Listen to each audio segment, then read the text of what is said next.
Hello students, welcome back to our English class. Today we are going to start a new chapter from our first flight book, and the name of the chapter is From the Diary of Annie Frank. ठीक है, तो हम सब जानते हैं diary का मतलब क्या होता है. डायरी का मतलब है अ पर्सनल रिकॉर्ड. ठीक है, आपके डे टू डे एक्टिविटीज़ का जो पर्सनल रिकॉर्ड आप अपने पास मेंटेन करके रखते हैं, ठीक है, उस रिकॉर्ड को डायरी कहा जाता है. ठीक है, तो इस पर्टिकुलर चैप्टर में जो हमारी फर्स्ट फ्लाइट बुक से है, इस चैप्टर में हम एनी फ्रैंक की डायरी के कुछ पेजेस को रीड करेंगे. ठीक है, हम देखेंगे एनी फ्रैंक ने अपनी डायरी में क्या लिखा है. ठीक है, लेकिन ये जानने से पहले कि एनी फ्रैंक अपनी डायरी में क्या लिख रही हैं, उससे पहले हमें ये समझना होगा कि आखिर ये एनी फ्रैंक है कौन. Who is Anne Frank? तो देखें एनी फ्रैंक के बारे में क्या है, कौन है एनी फ्रैंक. मैं यहां लिख देता हूं आपके लिए बोर्ड पर. इनका पूरा नाम था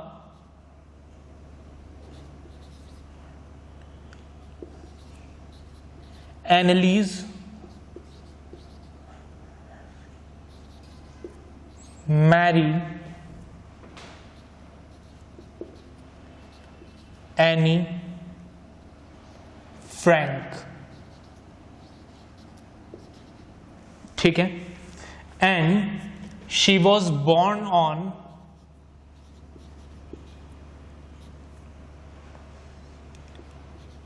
12 जून 1929. ठीक है, 12 जून 1929 को ये पैदा हुई थी, और इनकी जो डेथ थी उसका डेट क्लियर नहीं है, कंफर्म नहीं है, but it is estimated that she died between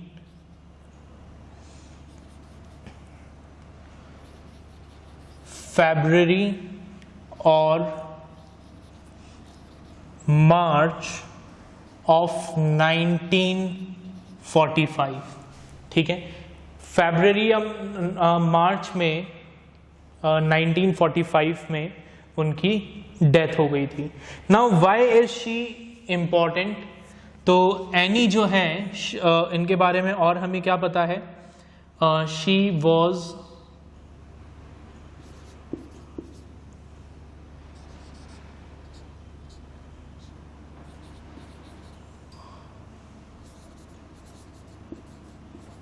German, ये जर्मन थी.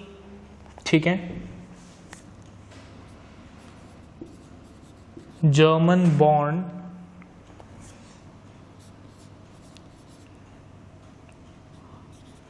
Jewish girl. ठीक है, ये एक जर्मन बॉर्न जूइश गर्ल थी. जू इज अ कम्युनिटी. ठीक है, जूइश गर्ल थी who wrote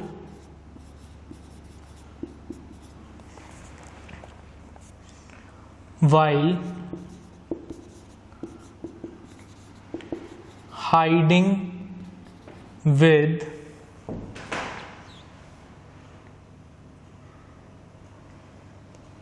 her family and 4 friends in Amsterdam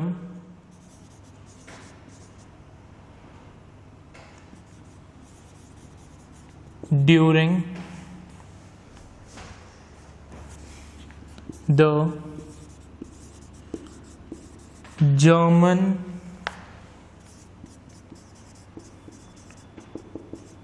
occupation of the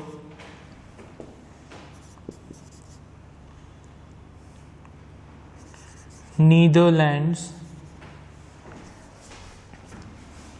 in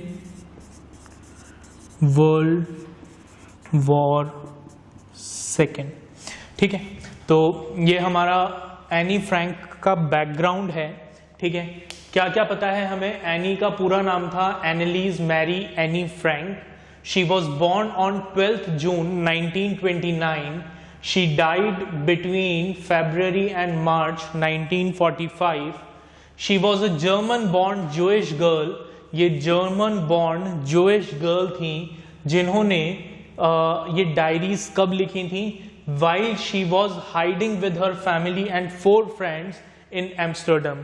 जब ये अपनी फैमिली और 4 फ्रेंड्स के साथ एम्स्टर्डम में छुपी हुई थी during the German occupation of Netherland, जब जर्मनी ने नीदरलैंड को ऑक्यूपाई कर लिया था वर्ल्ड वॉर 2 में, और हिटलर के टाइम पे, नाजीज के टाइम पर जूइश लोगों पर कंटिन्यूअसली अटैक्स किए जा रहे थे। ठीक है, उनको प्रोसिक्यूट किया जा रहा था, उनको मौत की सज़ा दी जा रही थी। उस वक्त एनी जो है वो अपनी फैमिली और अपने 4 फ्रेंड्स के साथ भागकर एम्स्टर्डम में आकर छुप गई, और ड्यूरिंग दैट पीरियड एनी ने अपनी ये डायरी लिखी। ठीक है, चलिए आगे देखते हैं। अब फटाफट से हम हमारा चैप्टर स्टार्ट करते हैं।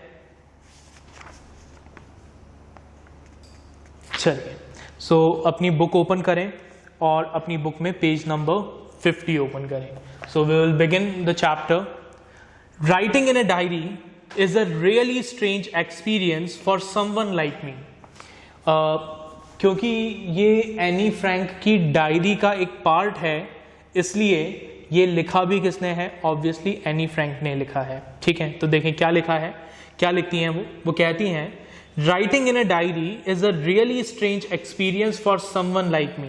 कि एनी फ्रैंक जैसे इंसान के लिए एक डायरी लिखना बहुत ही स्ट्रेंज एक्सपीरियंस है, बहुत ही अजीब एक्सपीरियंस है।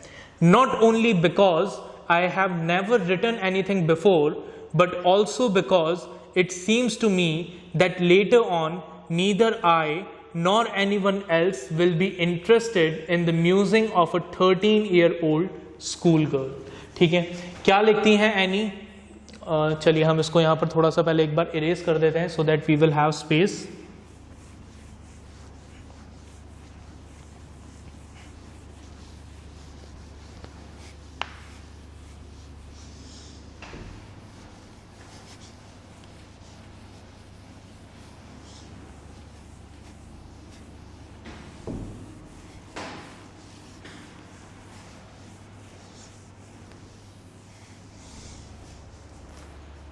ठीक है, तो एनी कहती है कि उन्हें डायरी लिखना बहुत अजीब लगता है। अजीब क्यों लगता है? इसलिए नहीं कि उन्होंने इससे पहले कभी डायरी नहीं लिखी थी, बट इसलिए अजीब लगता है क्योंकि उन्हें ऐसा लगता था कि शायद बाद में कोई भी उस डायरी में इंटरेस्ट नहीं लेगा। यहाँ पर एक वर्ड यूज हुआ है, जो वर्ड है म्यूजिंग। ठीक है, म्यूजिंग का मतलब क्या है? अ पीरियड ऑफ रिफ्लेक्शन और थॉट। ठीक है, तो एनी कहती है not only because I have never written anything before, but also because it seems, उन्हें डायरी लिखना अजीब इसलिए लगता था क्योंकि एक रीज़न तो ये था कि उन्होंने इससे पहले कभी डायरी नहीं लिखी थी, और दूसरा और जो इम्पॉर्टेंट रीज़न था वो ये था that it seems to me that later on neither I nor anyone else will be interested in the musing of a 13-year-old schoolgirl। कि एनी को ऐसा लगता था कि बाद में ना तो मैं खुद ना ही कोई और दूसरा इंसान एक 13 साल की लड़की की लिखी हुई बातों पर इतना ध्यान देगा। तो जब आपके पास डायरी लिखने का कोई पर्पस ही नहीं है, जब आपको पता है कि कोई उसको आगे जाकर फ्यूचर में जाकर पढ़ने ही नहीं वाला है, तो फिर सामने वाला इंसान जो है उसका मोटिवेशन ही खत्म हो जाता है। वो क्यों लिखे जब उसे पता है कि कोई इसको पढ़ेगा ही नहीं। Oh well, it doesn't matter, लेकिन इससे कोई फर्क नहीं पड़ता. I feel like writing and I have an even greater need to get all kinds of things off my chest. अब देखिए, हमें यहां पर एक बात तो ये पता लगी कि एनी फ्रैंक की जो एज है वो एज क्या है, 13 ईयर्स, 13 साल की हैं वो जब उन्होंने ये डायरी लिखी. ठीक है, उसके बाद हमने आगे क्या पढ़ा, आई फील लाइक राइटिंग. ठीक है, एनी की इच्छा थी लिखने की. And I have an even greater need to get all kinds of things off my chest. उनके माइंड में जो भी थॉट्स थे, उनके पास उन थॉट्स को शेयर करने के लिए कोई भी नहीं था. ठीक है, so she wanted someone or something where she can pour out her thoughts. उसे कुछ ऐसा चाहिए था जहां पर वो अपने सारे थॉट्स खाली कर सके. ठीक है, या तो हम किसी इंसान को बताकर फ्री हो जाते हैं, रिलैक्स हो जाते हैं, या फिर हम क्या करते हैं, अपने उन थॉट्स को लिख लेते हैं. तो एनी को भी ऐसा ही फील हो रहा था. She wanted to get all kinds of things from her chest. ठीक है, बहुत सारी चीज़ें उनके पास इकट्ठा हो गई थी, तो उन सब चीज़ों को अपने दिमाग से निकालने के लिए she wanted to write. Paper has more patience than people. I thought of the saying on one of those days when I was feeling a little depressed and was sitting at home with my chin in my hands, bored and listless, wondering whether to stay in or go out. अब एक दिन जब ये बड़े depression वाले mood में अपने घर में बैठी हुई थी, तो इनके माइंड में एक थॉट आया. क्या थॉट आया, इन्होंने रियलाइज किया that paper has more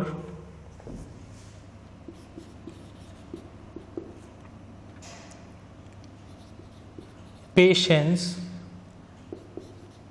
than people. ठीक है, कि पेपर में, एक कागज में इंसान से ज्यादा पेशेंस होता है. ठीक है, मतलब अगर आप किसी इंसान को, भले ही वो आपका कितना भी अच्छा दोस्त हो, आप उसे अगर कोई बात बताएं तो इस बात की कोई गारंटी नहीं है कि वो इंसान वो बात आगे किसी और को नहीं बताएगा. But if you are writing something on a paper, तो आप बिल्कुल 100% श्योरिटी के साथ ये कह सकते हैं कि जब तक आप वो पेपर किसी और को नहीं देंगे, तब तक वो पेपर खुद आगे होकर किसी को आपकी वो सीक्रेट, आपकी बात रिवील नहीं करेगा. So paper has more patience than people. I thought of this saying on one of those days when I was feeling a little depressed and was sitting at home with my chin in my hand. एक दिन ये बहुत ज़्यादा depress होकर अपने चिन को अपने हाथ में पकड़कर, ठीक है, बिल्कुल लिस्टलेस, बिना किसी एनर्जी के घर में बैठी हुई थी. सोच रही थी कि मुझे क्या करना चाहिए, मुझे घर में रुकना चाहिए या फिर मुझे घर से बाहर चले जाना चाहिए. और तब इनके दिमाग में ये थॉट आता है that paper has more patience than people, कि पेपर में, एक कागज में इंसानों के कंपैरिजन में ज़्यादा पेशेंस है. ये फ्रीली अपनी बात उस पेपर में लिख सकती हैं. अच्छा, यहाँ पर अब एक वर्ड यूज हुआ है, अगेन उसका मीनिंग भी देख लेते हैं. वर्ड है लिस्टलेस. ठीक है, लिस्टलेस वर्ड का मतलब क्या होता है? लिस्टलेस वर्ड का मतलब होता है विद नो एनर्जी और इंटरेस्ट. ठीक है, बेमन से कोई काम करना, जब आपका एकदम वीक फील हो रहा है, जब आपका कोई काम करने का मन नहीं है, तो उस फीलिंग को कहा जाता है लिस्टलेस. ठीक है, आगे बढ़ते हैं. I finally stayed where I was brooding. चलिए एक और वर्ड, न्यू वर्ड. ठीक है, क्या वर्ड है? ब्रूडिंग. ठीक है, ब्रूडिंग वर्ड का मीनिंग क्या है? ब्रूडिंग का मतलब है एंगेज्ड इन और showing deep thought about something that makes one sad, angry और worried।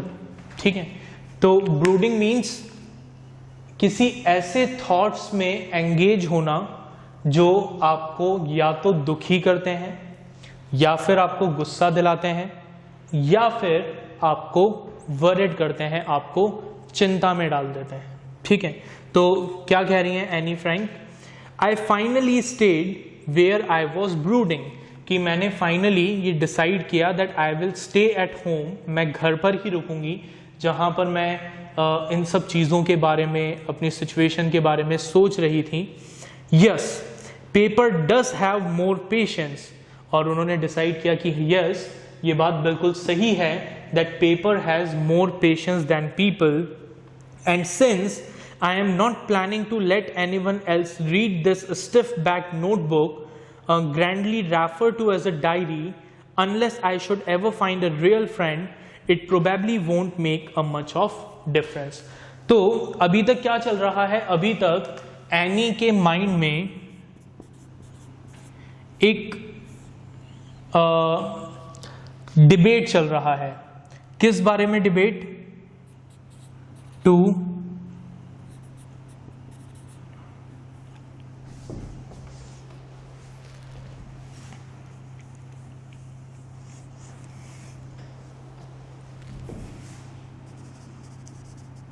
make a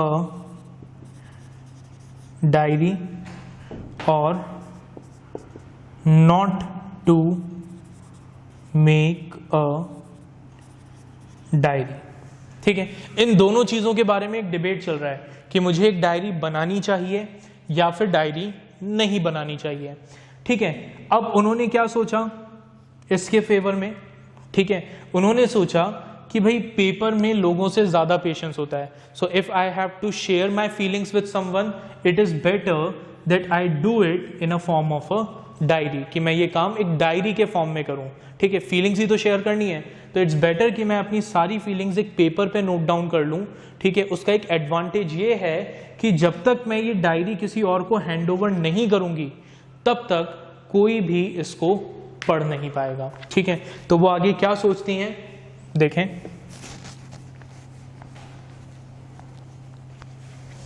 क्या लिखा है यहां पर? Yes, paper does have more patience, and since I am not planning to let anyone else read this. ठीक है, कि हाँ, पेपर में ह्यूमन बीइंग से ज्यादा पेशेंस होता है। It would not inform about my feelings to others. ठीक है, वो पेपर मेरी फीलिंग्स किसी और को नहीं बताएगा। एंड सिंस, और क्योंकि, I am not planning to let anyone else read this, और क्योंकि मेरा कोई ऐसा इंटेंशन नहीं है कि मैं किसी और को ये डायरी पढ़ने दूं। ठीक है, this stiff back notebook, stiff back notebook means hard cover वाली जो नोटबुक होती है, grandly refer to as diary, जिसको डायरी कहा जाता है। ठीक है, मेरा कोई इरादा नहीं है कि मैं ये किसी और को पढ़ने दूं, unless I should ever find a real friend, जब तक कि मुझे कोई रियल फ्रेंड नहीं मिल जाता। ठीक है, तो क्या सोच रही है एनी कि इट्स बेटर कि I write down my feelings on a paper in a diary. ठीक है, and I will not let anyone else read that diary until I find a real friend, जब तक मुझे कोई रियल फ्रेंड नहीं मिल जाता तब तक मैं ये किसी और को पढ़ने नहीं दूंगी। It probably won't make a bit of difference, तो अगर मैं डायरी लिख भी देती हूँ तो कोई खास फर्क नहीं पड़ेगा। It won't create any problem, क्योंकि मेरी फीलिंग्स जो हैं, I will just write them down on a paper, मैं उनको पेपर पे लिख दूंगी। ठीक है, मैं खुद भी रिलीव्ड हो जाऊंगी और वो फीलिंग्स किसी और को पता भी नहीं लगेगी, because I will not let some other person to read that diary. Now I am back to the point that prompted me to keep a diary in the first place. तो अभी तक हमने एनी फ्रैंक का जो भी dilemma चल रहा था उनके माइंड में, ठीक है, जो डिबेट चल रहा था वो हमने देखा कि क्यों उन्हें डायरी लिखनी चाहिए, क्यों वो ये सोच रही थी कि मुझे डायरी नहीं लिखनी चाहिए। अब हम आते हैं वापस से उस पॉइंट पर जिन्होंने इन्हें डायरी लिखने पर मजबूर किया, फोर्स किया, और वो रीज़न क्या था? बहुत ही सिंपल रीज़न था, and that reason was I don't have a friend, कि उनका कोई फ्रेंड नहीं था। Now I am back to the point that prompted me to keep a diary in the first place, I don't have a friend, कि उनका कोई friend नहीं था, ठीक है। इसीलिए उन्हें ये फील हुआ कि अपनी फीलिंग्स शेयर करने के लिए शी नीड अ मीडियम, उन्हें एक मीडियम की रिक्वायरमेंट है, and then she decided that diary would be a appropriate diary would be an appropriate medium. Diary क्या होगा? एक एप्रोप्रिएट मीडियम होगा उनकी फीलिंग्स शेयर करने के लिए। Now let me put it more clearly, since no one will believe that a 13-year-old girl is completely alone in this world. अब हमने पढ़ा that Annie Frank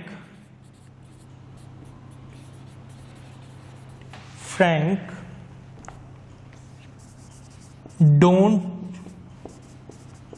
have a friend, ठीक है, एनी का कोई फ्रेंड नहीं था। लेकिन जब वो ये बात किसी को बताती हैं तो किसी के लिए भी ये यकीन करना ऑलमोस्ट इम्पॉसिबल है कि एक 13 साल की लड़की इस दुनिया में बिल्कुल अकेली है। ऐसा कैसे हो सकता है कि उसका कोई फ्रेंड ही नहीं है, उसकी लाइफ में कोई है ही नहीं, ना कोई रिलेटिव ना कुछ, ऐसा कैसे हो सकता है? सो let me put it more clearly, since no one will believe that a 13-year-old girl is completely alone in the world and I am not. तो एनी यहाँ पर क्लैरिफाई करती है that she is not alone, वो अकेली नहीं है। I have loving parents and a 16-year-old sister, ठीक है। एनी के पास कौन कौन है? She has her parents, ठीक है, और कौन है? A 16 years old sister, एक 16 साल की बड़ी बहन है, ठीक है, और कौन है? And there are about 30 people I can call friends, ठीक है। इसके अलावा अराउंड 30 फ्रेंड्स, ऐसे लगभग 30 लोग हैं एनी की लाइफ में जिन्हें वो अपना फ्रेंड बोल सकती है, ठीक है। I have a family, loving aunts and good home. इसके अलावा और कौन है एनी के लाइफ में? लविंग आंट्स, ठीक है, आंटीज हैं जो उसको बहुत प्यार करती हैं। So she has a good family, उनकी एक अच्छी फैमिली है, ठीक है। I have loving parents and 16-year-old sister and there are about 30 people I can call friends. I have a family, loving aunt and good home, एक अच्छा घर है। No, on the surface I seem to have everything, ठीक है। तो ऐसे देखकर आपको लग रहा होगा कि भाई सब कुछ तो है एनी के पास, ठीक है। She has her parents, she has loving aunts, she has an old sister, she has around 30 people in her life whom she can call friend. उसके बाद भी एनी कहती है that I don't have a friend, that is why I need to write a diary, इसलिए मुझे एक diary लिखनी है। तो ऐसा वो क्यों कह रही है? तो ऐसा वो इसलिए कह रही हैं बिकॉज अगर आप ऊपर से देखें, सरफेस पर देखें, तो आपको लगेगा that Annie has everything which a person needs, but she lacks a very important thing. एक बहुत important चीज़ एनी के पास नहीं थी, और वो चीज़ क्या थी? Except my one true friend, ठीक है। इनके पास, एनी के पास पेरेंट्स थे, आंट्स थी, सिस्टर भी थी, ऐसे लोग भी थे जो जिन्हें वो फ्रेंड कह सके, but she does not have a true friend, एक सच्चा दोस्त एनी के पास नहीं था जिसके साथ आप कुछ भी शेयर कर सकें। All I think about when I am with friend is having a good time. ठीक है, जब भी ये अपने इन फ्रेंड्स के साथ होती थी सिर्फ किस बारे में सोचती थी, अच्छा टाइम स्पेंड करने के बारे में सोचती थी। I can't bring myself to talk about anything but ordinary everyday things. इन 30 लोगों फ्रेंड्स के साथ जब भी एनी होती थी ये हमेशा सिर्फ किस बारे में सोचती थी, ordinary day to day things के बारे में, नॉर्मल चीज़ों के बारे में। ठीक है, we don't seem to be able to get any closer and that's the problem. ठीक है, एनी कभी भी उसके फैमिली में जो लोग थे, उसके जो सो कॉल्ड फ्रेंड्स थे, उनके साथ कभी भी एक क्लोज कनेक्शन क्रिएट ही नहीं कर पाई, एक क्लोज बॉन्डिंग क्रिएट ही नहीं कर पाई जहां पर वो उनके साथ कुछ भी शेयर कर सकें। We don't seem to be able to get any closer and that's the problem. Maybe it's my fault that we don't confide in each other. Confide means विश्वास करना, भरोसा करना। हो सकता है ये शायद एनी की प्रॉब्लम हो कि एनी इतनी आसानी से और दूसरे लोगों पे भरोसा नहीं कर पाती हो। In any case that's just how things are. पर कुछ भी हो, सिचुएशंस ऐसी ही थी and unfortunately they are not liable to change, और वो सिचुएशंस चेंज नहीं होने वाली थी। This is why I have started the diary. और इसीलिए एनी ने क्या किया, एनी ने डिसाइड किया कि वो डायरी लिखना स्टार्ट करेगी।